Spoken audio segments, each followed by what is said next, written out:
Hai, Assalamualaikum. Hai, Waalaikumsalam. Dengar tak? Dengar, dengar, dengar. Bunyi angin tak? Adalah sikit. Ada. Hmm. Kita tunggu yang lain masuk. So, tolong apa? Tolong beritahu dalam grup.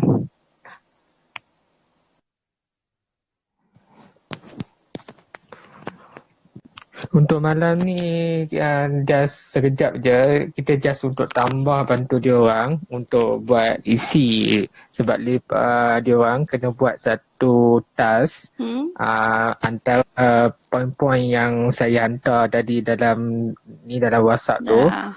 untuk untuk jadikan satu video. So kita bantu dia orang sebab majoriti yang akan pilih soalan yang kita akan kupaskan malam ni lah.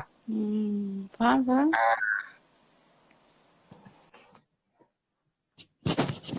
Aini, beritahu Ustaz dalam grup.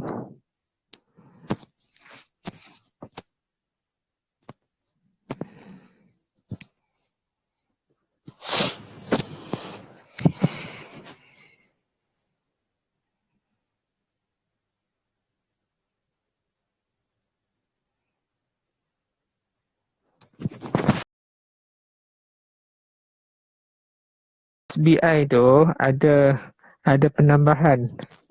Oh my god.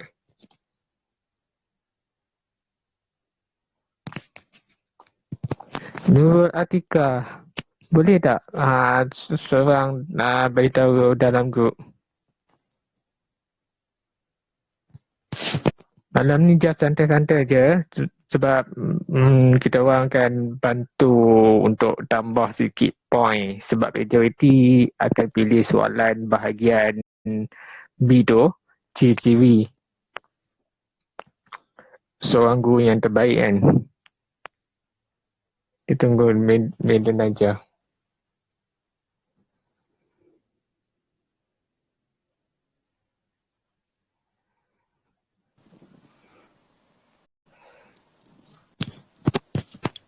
Thank you Aini.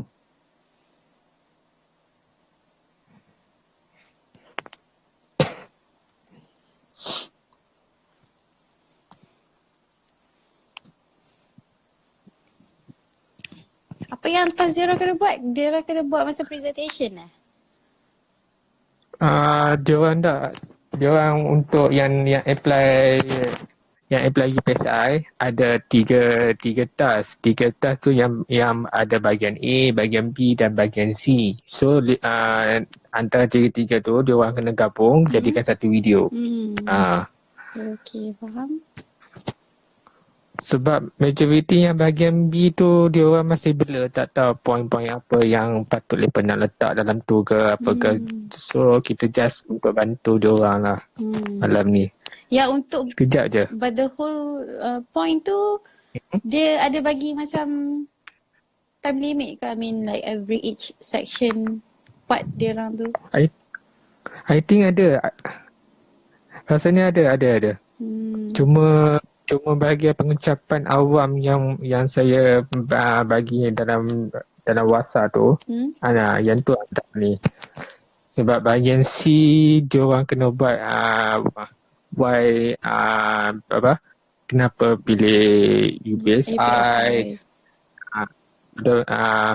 kenapa nak jadi cikgu, kenapa pihak UPSI pilih tu. Just tapi majoriti yang dalam bahagian C totally semua nak conduct fully English. Okay. Fully in English. Untuk bahagian B ni saja. Okay, so mainly ada 3 task lah yang dia orang kena siapkan. And then compile jadi satu video. Ya, betul. Yang ini untuk UPSI Ni kan? untuk juga UPSI. Semua course. Tak kira lah TESOL ke PM ke sejarah ke majoriti semua.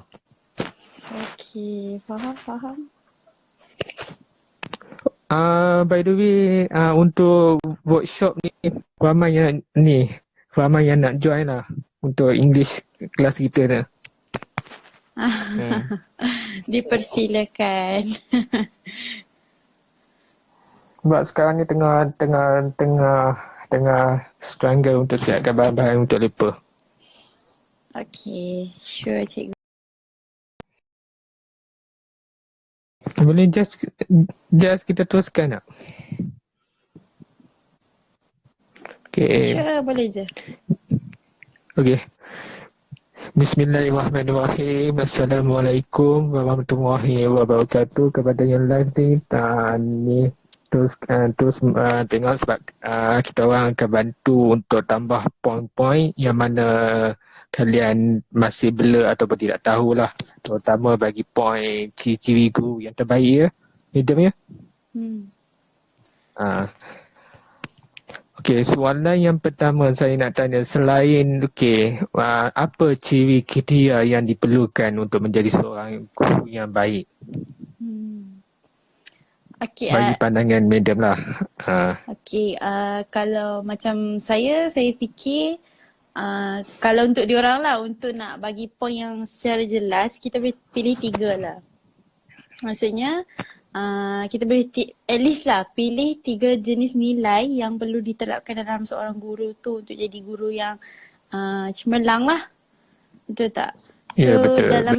Dalam 3 tu saya rasa yang paling sesuai is that cikgu tu mestilah tahu berdisiplin. Berdisiplin means tahu untuk tepati masa. Okay, itu satu. Lepas tu maksudnya setiap kali masuk kelas, ada kelas, cikgu tu kena pergilah awal. Jangan masuk kelas lambat bagi student tunggu. And then kalau yang kedua, mesti prihatin. She have to be really considerate with students dia. Apa yang berlaku dalam students dia. And then yang ketiga, saya rasa guru tu perlulah berilmu lah. Maksudnya bagi saya means that she have to master what particular subject that yang dia akan ajar student dia. Tu bagi pandangan saya. Okey. Bagi pandangan saya, untuk seorang guru tu untuk menjadikan satu yang terbaik, perlulah untuk ada kemahiran macam kemahiran counselling. Sebab majoriti sebagai seorang pendidik boleh membantu untuk student yang ada masalah emosi lah. Itu salah satu yang menjadi sebab untuk ciri sebagai seorang pendidik yang terbaik.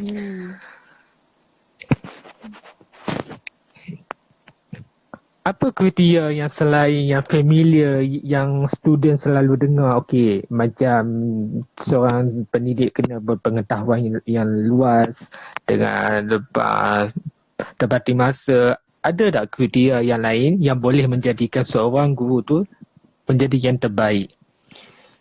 Saya rasa untuk zaman sekarang ni, guru dia perlu tahu untuk adapt with technological punya development. Means that technical skills. Tak kisahlah, even cikgu PJ sekalipun, they should know about the ICTs and everything. Sebab kadang-kadang, yelah macam sekarang lah PKP. Tiba-tiba semua dah jadi online kan. So cikgu have to be adaptable. Sebab kadang-kadang cikgu ni memanglah yang ramai cikgu yang muda. Tapi kalau even cikgu, ada setengah cikgu tu pun ada umur sampai nak dekat 50. So even at that time, diorang kena sangat be adaptable lah. Maksudnya setiap dalam sekolah pun, even daripada pengetua sampailah kepada guru-guru pun, diorang setiap daripada pihak guru-guru ni perlu ada kemahiran teknikal seperti multimedia. So I think itu salah satu komponen yang perlu guru-guru zaman sekarang kena ada. Zaman sekarang lah. Ni kiranya untuk menjadikan seorang guru yang terbaik, yang ada ciri kriteria tu, perlu mahir dalam IT lah maksudnya kan.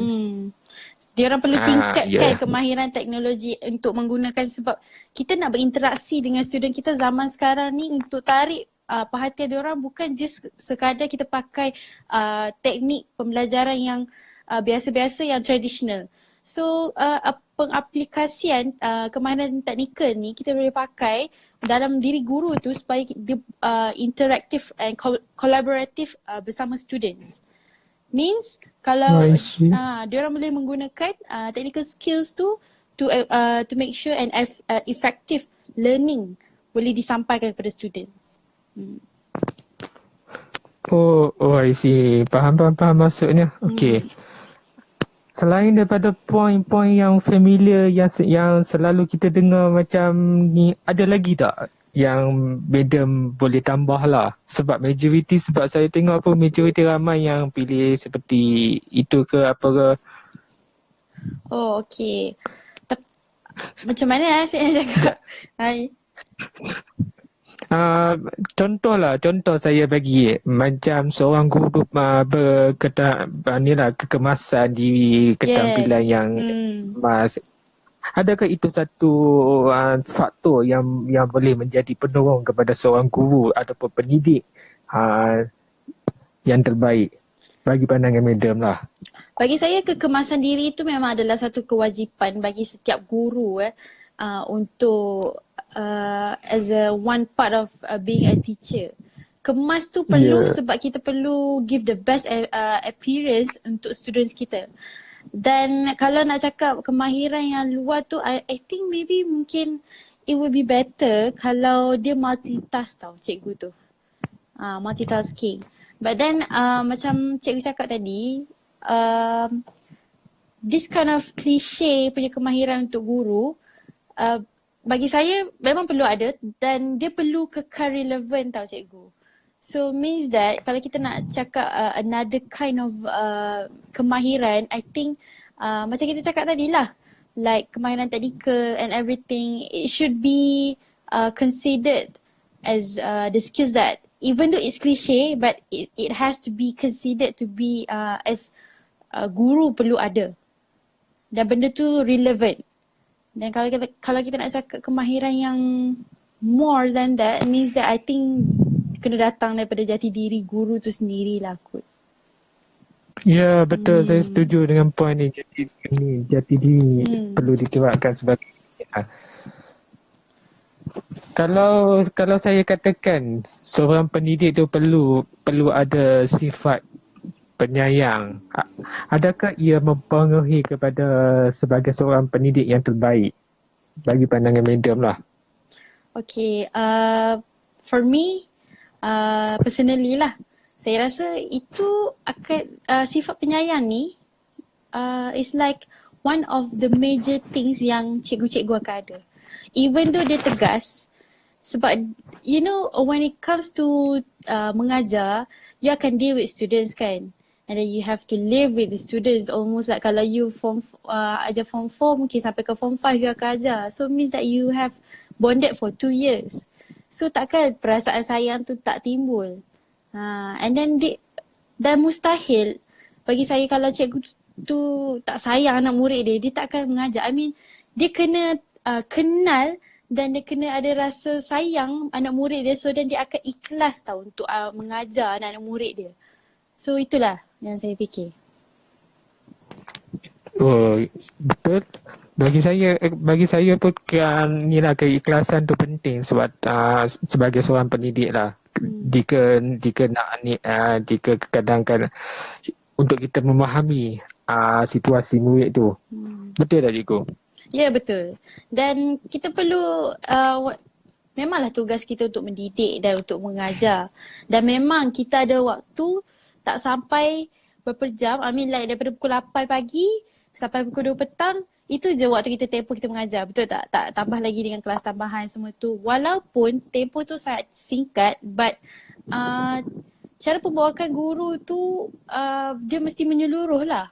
Means dia ajar dan at least dia kena tahu dan prihatin terhadap apa yang berlaku terhadap students dia. Kita tak minta cikgu untuk jaga tepi kain. But when it comes to contoh macam, you have to know sebab kita nak yang terbaik untuk pelajar kita. So bila you jadi cikgu, you kena mendalami as a like their parents.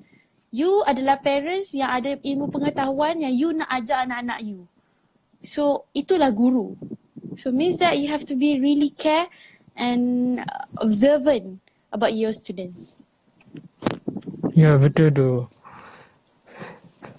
Sebab itu apa dah saya nak cakap macam mana, guru ni sebagai ibu kedua ataupun ibu bapa kedua di sekolah lah. Ya, betul. So antara kemahiran untuk menjadikan ataupun ciri, apa dalam konteks fahaman kita tentang yang dimaksudkan dengan ciri ataupun kriteria yang untuk menjadikan seorang guru itu yang terbaik? Saya rasa perkataan ciri tu is like giving a feature of yourself a teacher. Features tu benda yang boleh awak tunjukkan as a teacher. Macam ciri macam yang kita cakap tadi lah. Kena kemas. Dan sekarang ni, zaman sekarang kita nak guru yang sihat dan juga produktif. And that's why IPG pun diorang dah buat fitness test untuk memastikan bakal-bakal guru ni fit and productive. So bagi saya ciri-ciri ni daripada pemahaman saya dia adalah perkara-perkara yang boleh ditunjukkan oleh seorang guru terhadap murid ni.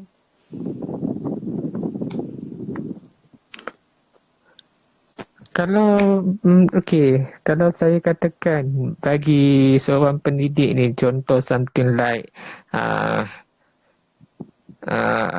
IT. IT kita dah sebutkan tadi kan. Counselling.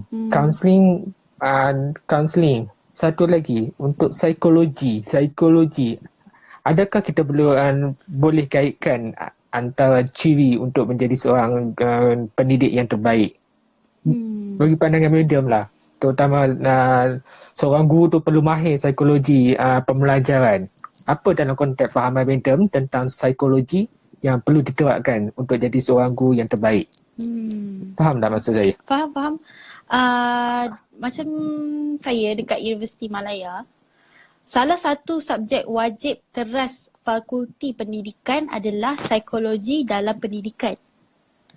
So itu adalah menjadi salah satu elemen yang guru-guru zaman sekarang, bukan zaman sekarang, saya rasa daripada dulu lagi guru-guru perlu belajar.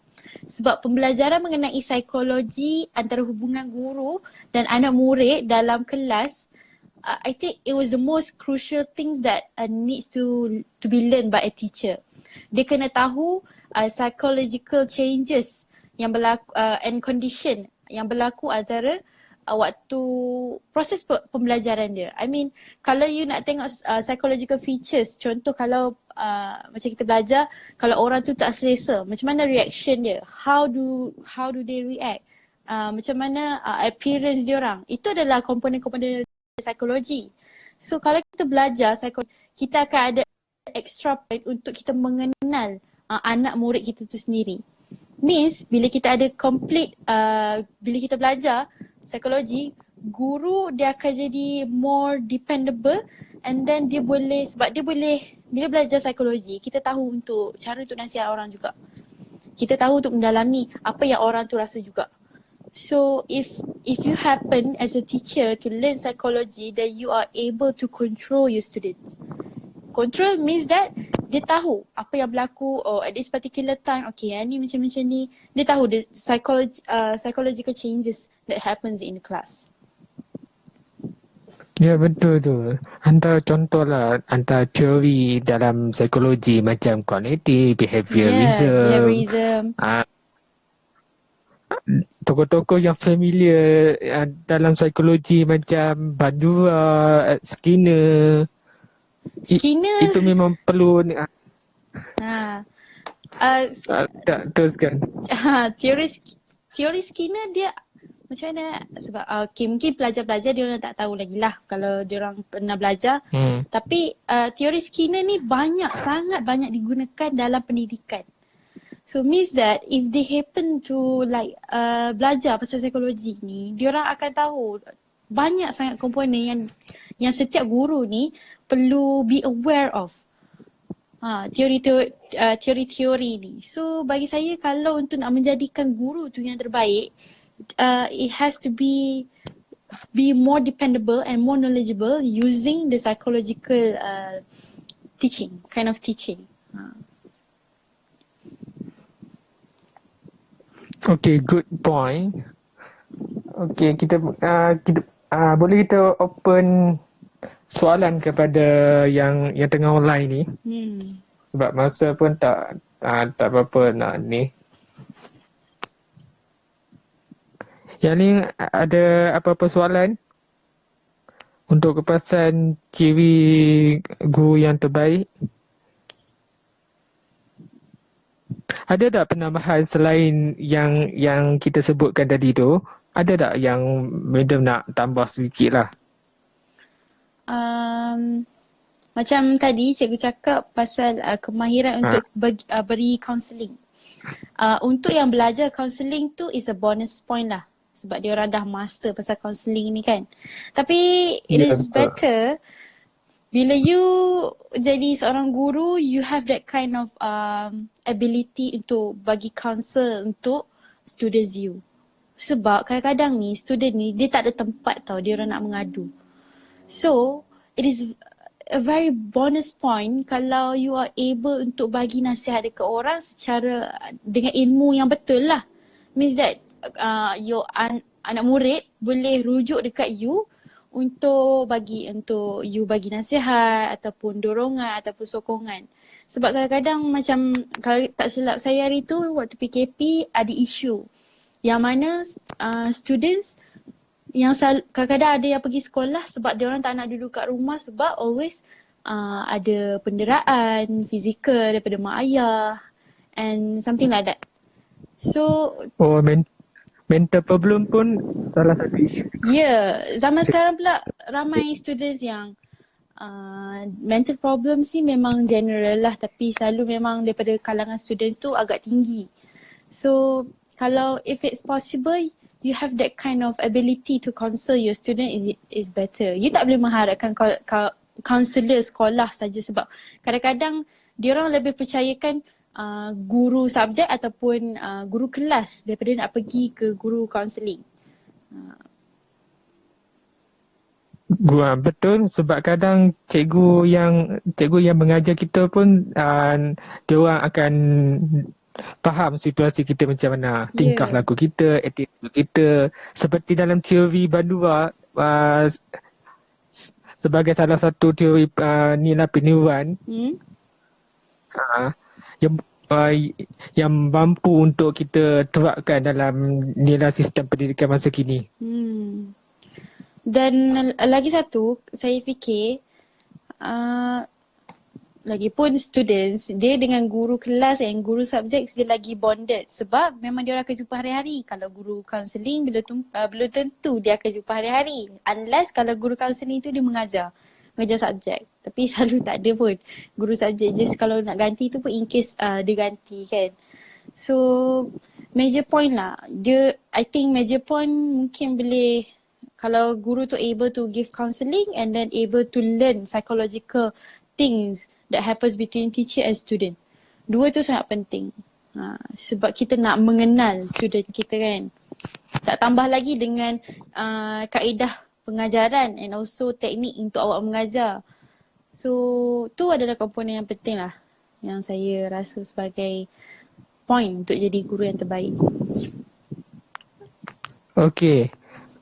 Ada any question daripada yang lain untuk kita kupaskan malam ni? Kupasan malam ni mengenai ciri guru yang terbaik untuk section B yang kalian akan buat, terutama yang dipanggil terduga dalam bidang pendidikan ni. Kalau tak ada bolehlah kita kita tunggu sebentar. So kiranya dalam point bahagian B tu, seboleh-bolehnya kalau boleh kita huraikan satu point tapi dia punya elaborate je dengan sekali dengan contoh untuk menjadikan satu yang mantap lah. Tak perlu nak cerita seorang ciri-ciri guru yang terbaik sekian. So tak perlu yang tu sebab masa pun yang diberi pun terlalu terhad. Ambil satu point, bagi padat. Hmm. Ha. Betul. Biar kita jelas, kita terangkan secara jelas yang bahawa nilai yang dia pilih tu, contoh macam nilai mampu memberi bantuan, contohnya kan, perlu dihuraikan dengan secara lebih jelas lah. So bila interviewer tu tengok, dia akan macam, oh okay, budak ni ada vision. Budak ni tahu apa yang seorang guru at least kena ada. So itu yang penting. Okey, daripada Aini, soalan dia tanya, cikgu kalau nak tanya pandangan tentang soalan lain boleh ke malah ni hanya untuk soalan ciri-ciri saja? Ni bagi pandangan Medo macam mana? Saya Ke saya okey je. nak open ke atau okey je? Okey je. Boleh Aini. Silakan. Soalan apa tu nak tanya?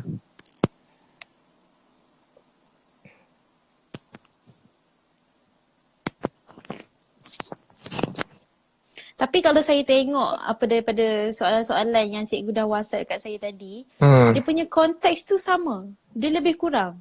I mean, apa yang kita cakap tadi, dia menyeluruh tau.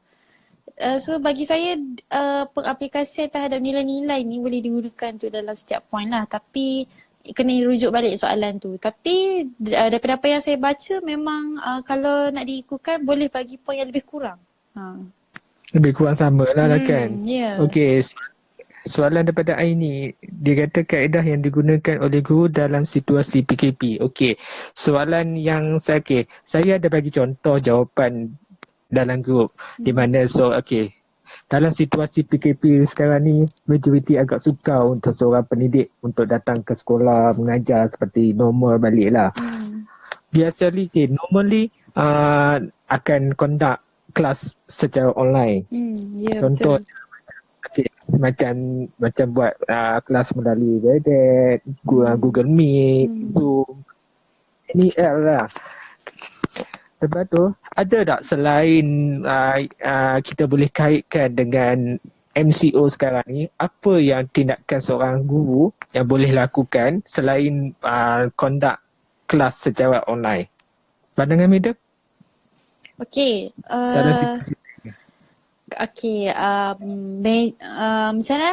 Kalau macam kita cakap, kaedah yang digunakan oleh guru dalam situasi PKP ni memang first thing first memang akan jadi online class.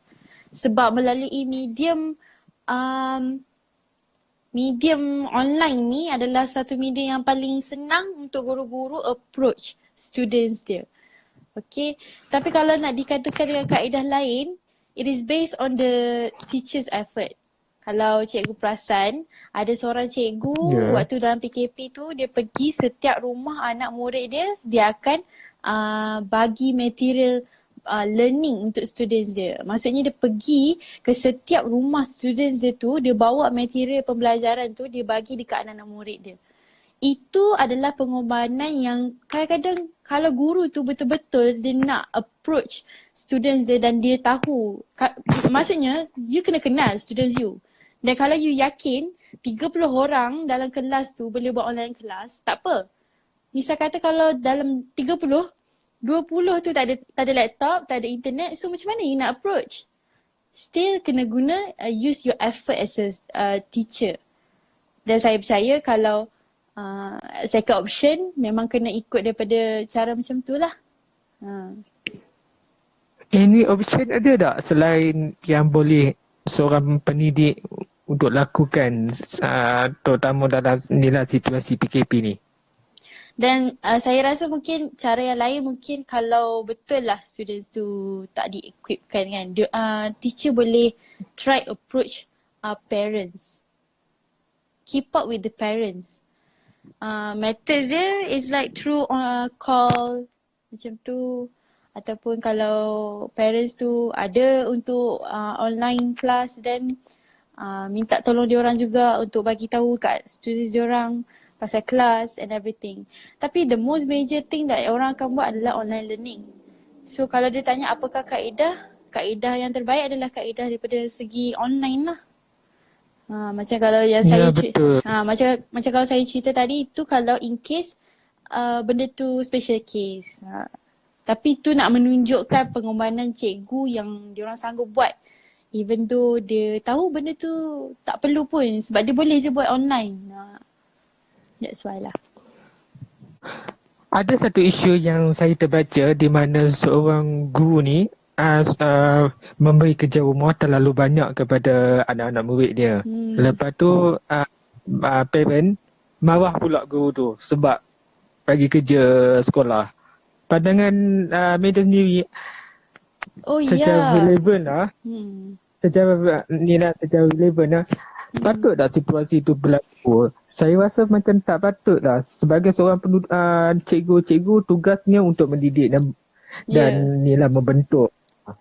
Kalau nak dibiarkan anak diorang untuk tak belajar, nanti cikgu juga akan dipersalahkan. Bagi pandangan Madam, masih wajar lah, wajar ataupun tidak, seorang parent memahami lah kepada guru. Faham tak? Faham? Waktu saya dengar first pasal berita tu, saya rasa agak kecewa dengan tindakan parents tu sebab dia macam seolah-olah tak memahami tugas guru tu. Tugas guru adalah untuk pendidik dan diorang perlu tahu dan diorang tahu sebab diorang pernah belajar dan komponen utama belajar adalah diberikan latihan secara konsisten. Maksudnya anak-anak murid perlu dilatih dan diberi latihan which is like homework sebagai one of the way untuk ajar anak-anak diorang. Bukan je sekadar, kita buat kelas hari ni, cakap-cakap, bla bla bla bla, habis dah settle. No, you have to apply apa yang you belajar. So that is why bagi saya perkara tu sangat tak patut berlaku. Sebab daripada segi konteks cerita tu, cikgu tu memang just nak bagi homework. So homework is a particular thing for students. Dan kalau mak ayah tu nak marah cikgu tu, atas dasar apa? I mean like kalau dia bagi homework yang betul-betul abundance, sampaikan contoh minta hari ni nak hari tu juga, tu mungkin akan jadi ada masalah. Tapi kalau just nak bagi homework and then you have 1 week to settle down the homework, then it should be a no problem for the students to buat. And parents sebenarnya kalau benda-benda macam ni, bila diorang nak marah cikgu, diorang sebenarnya tak faham situasi cikgu tu. Dan mungkin disebabkan oleh stigma, guru-guru zaman sekarang suka bagi burden dekat anak student. So dia membuatkan benda tu jadi norma dah sekarang. So it shouldn't be happen. It shouldn't be happen. It shouldn't be a problem. Sebab kalau betul diorang tahu memang nak hantar anak pergi sekolah untuk belajar dan diorang tahu there's a lot of things should be faced with. Maksudnya macam homework and assignment, then diorang tak ada masalah. Faham. Okay, soalan yang saya tengok daripada Mia ni, boleh jelaskan tak tentang learning experience? Apa yang Madam Manila faham dalam konteks fahaman tentang learning experience yang boleh kita kaitkan dengan sebagai seorang pendidik, bakal pendidik. Okay. Terutama dia dah di bahagian level lah. Learning experience tu means dia macam pengalaman belajar lah kan, betul tak? Ya betul. Learning experience, kadang-kadang cara untuk interpret learning experience tu based on individual. If they're enjoying their learning time waktu dekat sekolah dulu, they would be in a positive way lah. Okay, dan bagi saya learning experience tu is like how do you experience a learning session with your teacher. Apa methods dan approach yang guru-guru awak lakukan dekat dalam kelas yang membolehkan awak mengambil iktibar pengajaran in every each of the class. So learning experiences ni, you can just talk about your experience while you having a learning process with your teacher. So just bagi tahu you about the methods, apa yang guru tu cuba sampaikan dalam kelas, and then what kind of situation yang you harapkan in the learning process. Okay, kadang-kadang sesetengah students mungkin learning experience diorang agak kurang sebab diorang dalam kawasan luar bandar. Setengah kelas tak cukup meja, setengah kelas kipas rosak.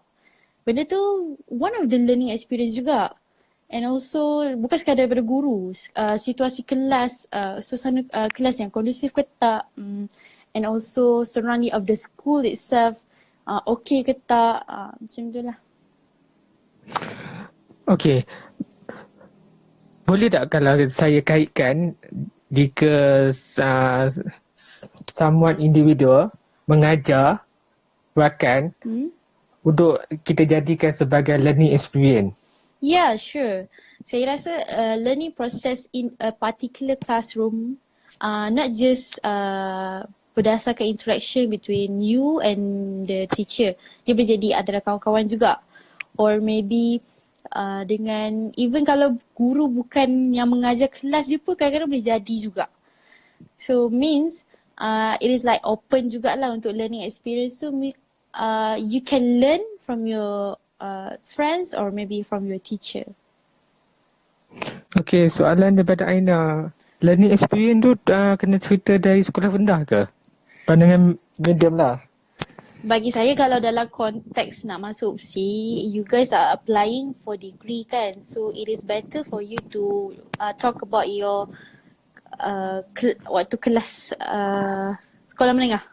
Sebab kalau nak cerita daripada awal, daripada sekolah rendah, you pun belum tentu. You belum tentu you boleh ingat. Belum tentu. Kalau you ingat baguslah, it's better. But then kalau if you happen untuk nak, sebab masa tak banyak cikgu, so it is better for you to refresh your recent memories about your session dengan cikgu dalam kelas sekolah menengah. Okay, kira ni kita boleh kaitkan macam situasi di form C, asasi, matrikulasi. Yes. Kena start pada okey, faham? Sekolah menengah pun okey juga. Kalau kita katakan contohlah macam student tu dipanggil untuk hadir satu seminar untuk berkongsi cerita pengalaman bagaimana cara dia score every subject untuk score 4 flat straight A. Boleh tak kalau kita kaitkan dan ataupun kita terapkan masuk dalam elemen learning experience? Saya rasa tu pun boleh jadi salah satu komponen yang agak bagus untuk diterapkan. Sebab it's like you have did something, you have achieved something and you learn something from it and then you try to share with other people. Okay, I think itu pun adalah salah satu learning experience juga. You macam cerita balik, waktu saya form 6 dulu, how do I manage my time?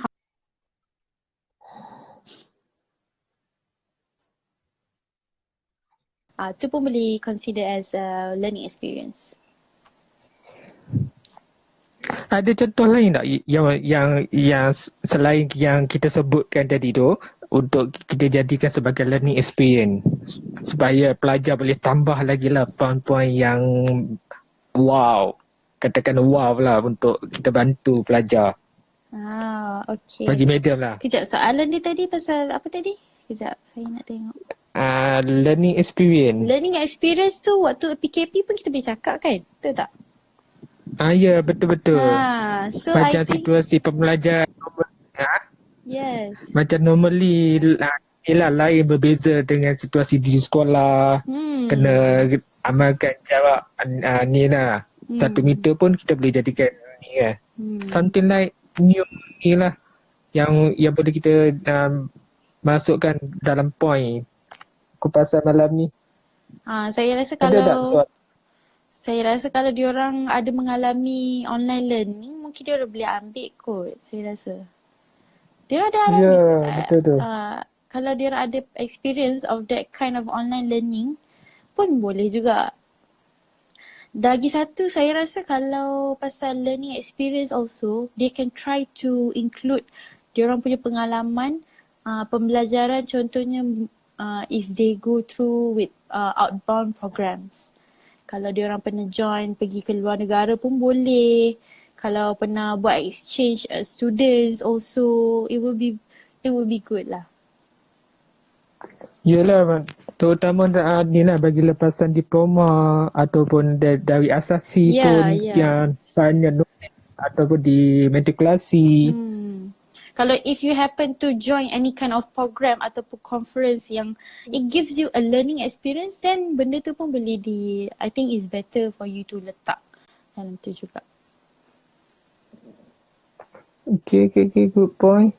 Boleh kita buka untuk soalan yang terakhir kalau ni ke? Ada tak soalan yang ingin diajukan?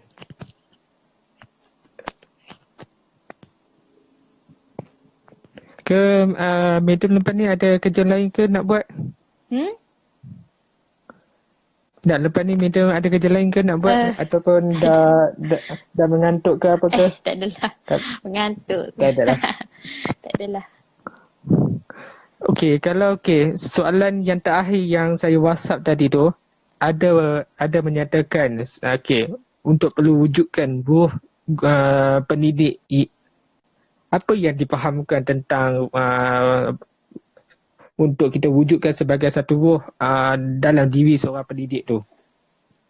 Okay. Dalam konteks fahaman Madam. Faham?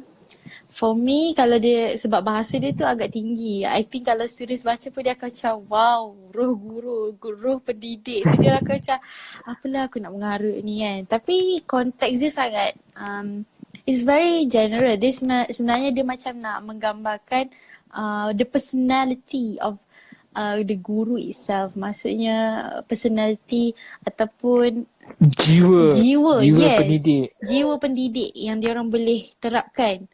So it means that they don't have to be bothered with all those words sebenarnya. So dalam fahaman kita sebagai pendidik is like you are trying to portraying about your jiwa as a pendidik, as an educator. So dia macam nak tanya macam mana kita nak melahirkan rasa jiwa sebagai seorang pendidik tu lah. Okay, bagaimana kita sebagai pendidik kita wujudkan dalam diri kita jiwa sebagai seorang pendidik tu? Boleh bagi contoh tak? Saya rasa adalah yang terbaik is starts from teaching. You know, it's like sekejap adik saya. Sekejap Tak apa.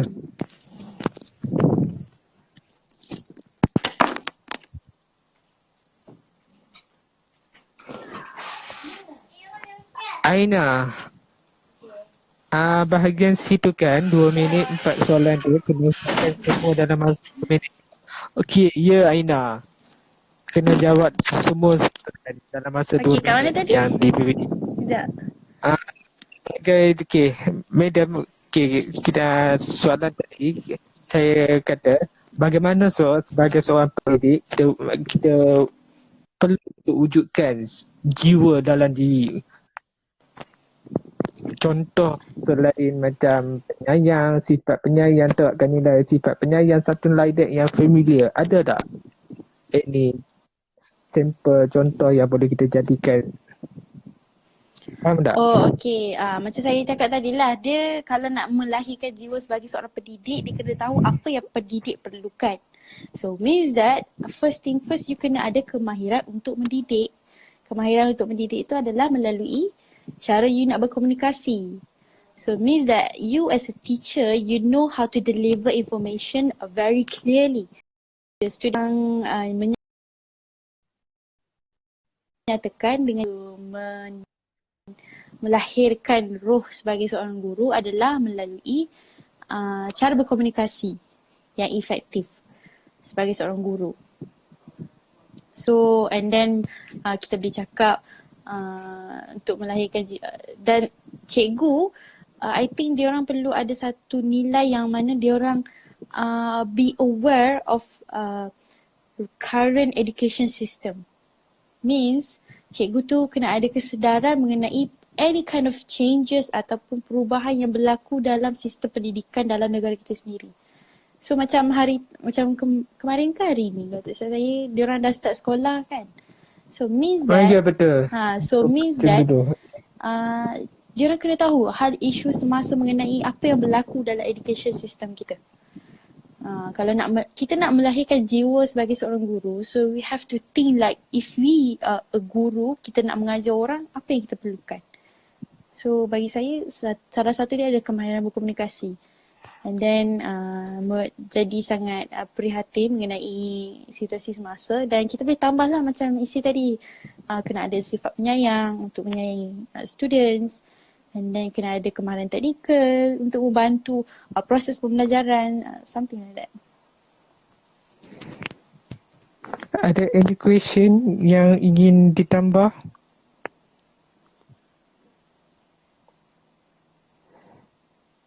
Soalan nombor 3 tu, madam, dia tanya, apabila guru merotan pelajar, guru itu dipersalahkan. Bagi pandangan madam lah, wajar ataupun tidak sebagai seorang pendidik perlu dipersalahkan jika merotan pelajar? Okey. Mengikut Akta Pendidikan semasa, memang akta dah cakap guru dah tak boleh rotan anak murid zaman sekarang. Kalau tak silap saya. Ya, dia orang dah keluarkan akta untuk tidak merotan anak murid. So kalau dalam konteks tu, guru tu dia sebab macam mana? Dia antara dua tau. Bagi saya dia is like between two sides. Satu sides adalah melalui sides yang guru tu, satu sides lagi kita kena ikut peraturan. So kita sebagai guru, kita dah terbiasa dengan dulu pun, even cara methods dulu pun, kita macam hukuman tu adalah sebagai satu bentuk untuk mendidik juga. Tapi zaman sekarang, dia tak boleh diaplikasikan sebab it change through time tau. Nak ditambah pula dengan pelbagai situasi mengenai parents pula. So tindakan tu memang tidak wajar. Memang tidak wajar untuk kita memarahi guru tu. Tetapi guru tu pun perlu tahu akan nilai keadaan semasa yang adakah dia membolehkan seorang guru tu untuk merotan anak murid tu. So it means that bagi saya, kalau saya lah, saya pun akan cakap tidak wajar sebab tugas guru adalah untuk mendidik. Tapi kalau in terms of kita nak ikut peraturan, memang guru tu sebenarnya tak boleh nak rotan students. Tapi on certain consequences, contohnya macam students tu, kalau dia betul, dia pun langgar peraturan and then dia pun ada buat masalah. So methods yang halus tak boleh digunakan. Dia kena rotan, kena hukum. Betul tak?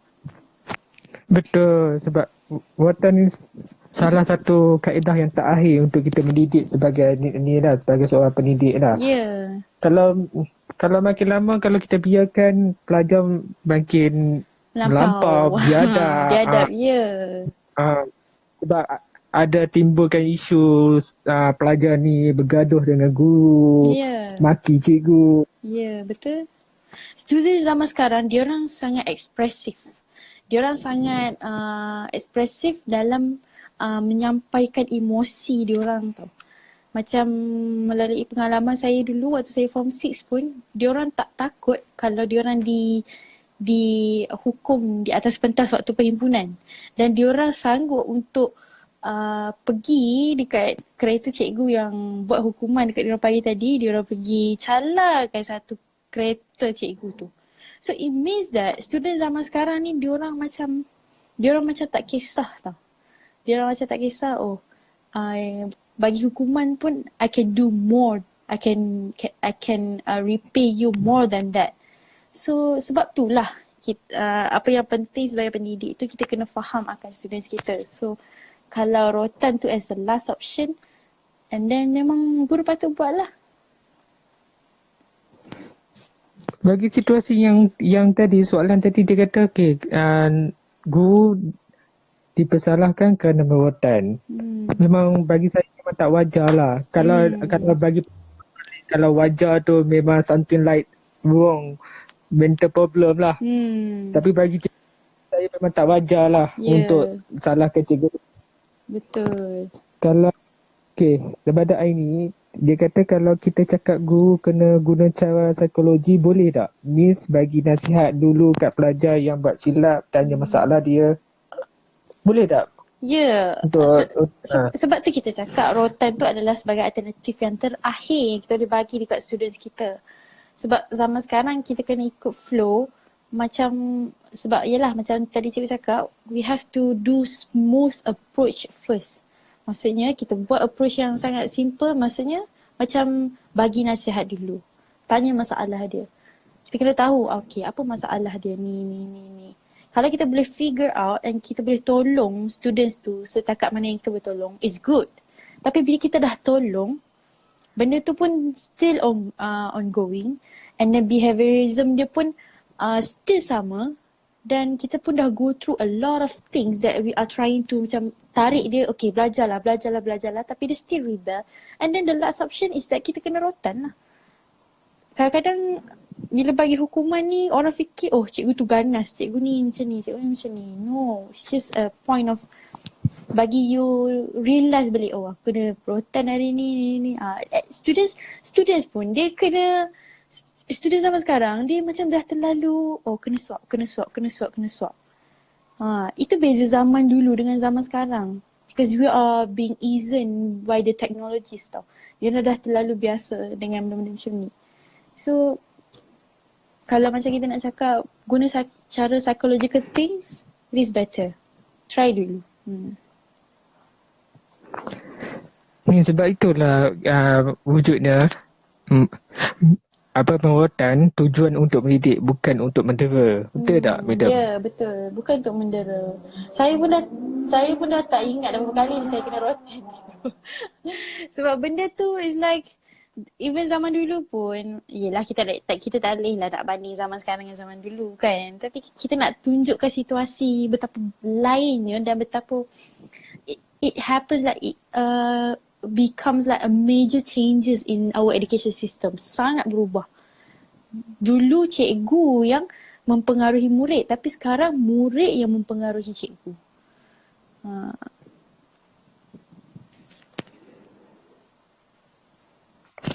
Ada any question yang boleh ajukan? Aini?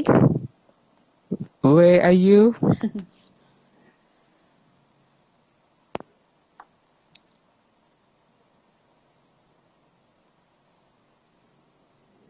Okay, soalan bahagian C tu, okay, just untuk kita tambah sikit lah untuk malam ni. Okay, dia tanya, bagaimana, okay, kenapa anda ingin menjadi seorang guru? Bagi pandangan madam, kenapa madam nak jadi seorang guru? Okay. Boleh ceritakan di ni? Okay, tujuan saya nak jadi guru, first, sebab dalam family saya memang kebanyakan semuanya adalah cikgu. Pakcik-pakcik saya semua cikgu. So, dia macam jadi satu, it would be better kalau cucu pun boleh jadi cikgu. Macam tu lah. Tapi kalau nak diikutkan daripada dulu lagi, saya suka bahasa Inggeris. So I was like thinking, how do I can make myself really valuable using what the things that I really love. Benda ni saya fikir waktu saya form 6. Walaupun waktu saya form 6 saya tak belajar bahasa Inggeris secara mendalam like budak asasi ataupun diploma, saya fikir, oh, I can continue my dream tapi acute with dengan STPM tu. Saya gunakan pengalaman saya dalam STPM dan saya fikir, oh, I can try to masukkan pengalaman saya dalam STPM and then saya try masukkan dengan minat saya dalam TESOL. Sebab tu saya pilih pendidikan. Dan kalau nak ditanyakan sebab apa saya betul-betul nak pilih pendidikan, I think it's because I love to teach people lah. Saya sangat suka mengajar orang. Dan saya ada perasaan satu keseronokan kalau orang tu faham. Kalau orang tu faham, bila saya mengajar, saya rasa puas. So kalau orang tak faham, saya suka ulang balik apa yang orang tu tak faham. So benda tu kot, dia macam mendorong saya untuk jadi macam seorang guru lah. And I always like, I love to talk and I love to do presentations. So benda tu mendorong saya jugalah untuk jadi seorang guru. Dan kalau nak ikut ke aspek teknikal, gaji pun masyuk jugalah. Gaji guru pun sekarang masyuk juga. Lepas tu saya percaya one of the way, satu label yang relevan adalah guru lah, saya rasa. Faktor lain yang boleh kita jadikan kenapa seseorang individu tu mahu menjadi pendidik masa kini. Ada tak ada yang faktor yang menjadi pendorong someone untuk jadikan sebagai seorang guru? Bagi pandangan madam. Kalau Contohlah macam di sekolah ada cikgu kesayangan katakan. yes. Yang menjadi penerung untuk beliau jadi sebagai seorang pendidik. Betul. Ada setengah guru yang mendorong kita untuk jadi seorang guru sebab kita macam wah inspired weh cikgu ni bagus lah. Aku pun nak jadi cikgu lah. So benda tu sangat bagus lah. Kalau you have been inspired by a teacher to become a teacher. Dan kalau saya nak cakapkan faktor lain mungkin disebabkan oleh keperluan kebolehpasaran seorang guru tu pun menjadi salah satu faktor. Memang dia orang cakap guru bila dah habis graduate you belum tentu you akan you akan dapat posting.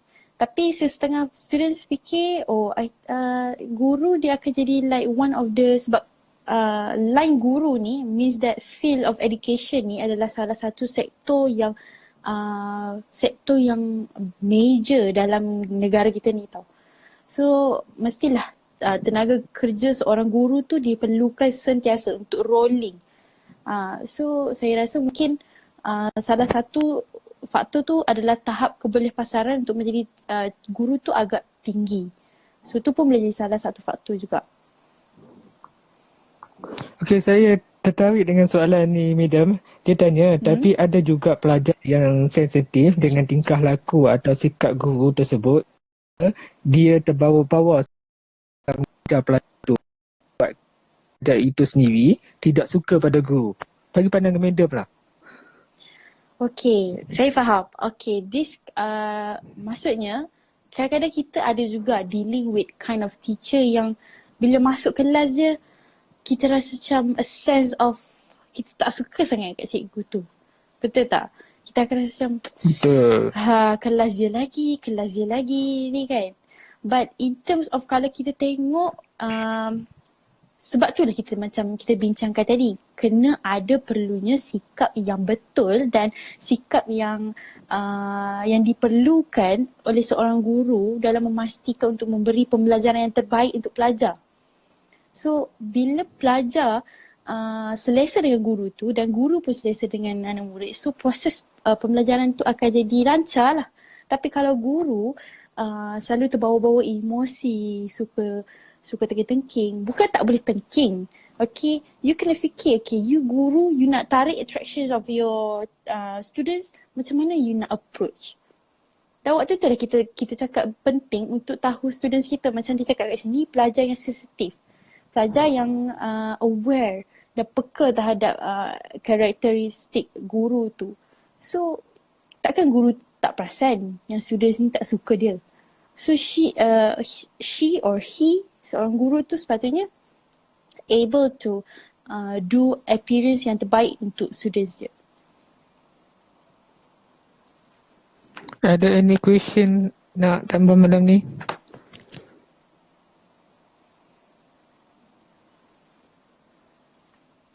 Tapi kalau nak dikaitkan pasal yang isu ni, pasal guru ni, memang sangat benda ni sangat macam mana?